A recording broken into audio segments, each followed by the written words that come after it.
Kahapon nag-marinate ako ng manok. Tapos ito yung mga nilagay ko.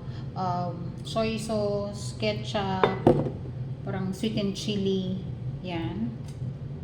Hot sauce, sriracha. Hindi ko pa siya niluluto. Oh, diba?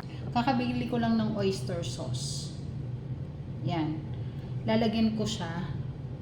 Dadagdagan ko siya ng oyster sauce. Tapos bukas, lulutuin ko na siya. Pala naglagay ako ng salt, pepper, tsaka bawang.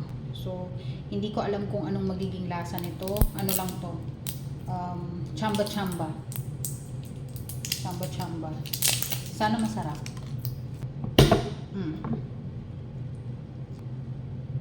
Hindi ko pala sinukat. Tinansya ko lang. So, ayan na. Hahaluin ko lang. Tapos, ilalagay ulit sa ref. Para bukas, maluto ko na siya at malaman na kung anong lasa. Yay!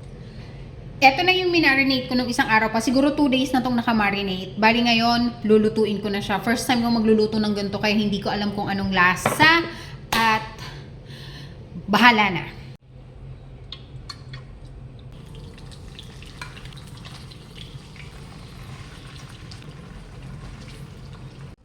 I-fry ko muna siya saglit. Nung minarinate ko pala siya, hindi ako naglagay ng sibuyas. Kaya ngayong lulutuin ko na siya, maglalagay ako ng sibuyas.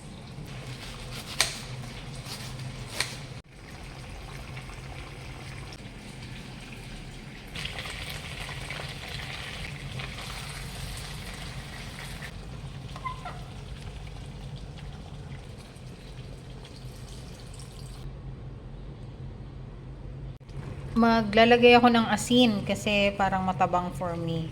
Kunti lang. After 30 minutes ng pagpapakulo.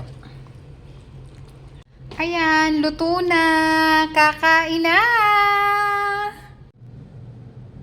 Ito na yung niluto ko. Thank you, Lord.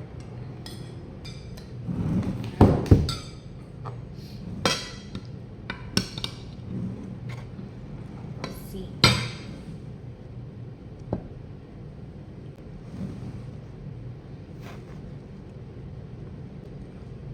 Lord.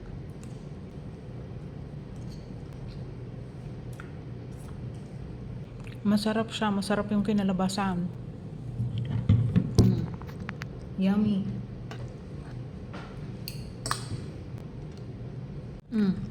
Yung sarsa, yung mantika. Oh, di ba?